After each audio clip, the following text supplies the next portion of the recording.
To my Chris, I've been thinking how I could possibly tell you how much you mean to me. I remember when I first started to fall in love with you like it was last night. Lying naked beside you in that tiny apartment,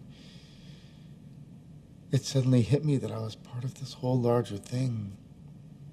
Just like our parents. Our parents' parents. Before that, I was just living my life like I knew everything. And suddenly this bright light hit me and woke me up. That light was you. I can't believe it's already been 50 years since you married me. And still to this day, every day,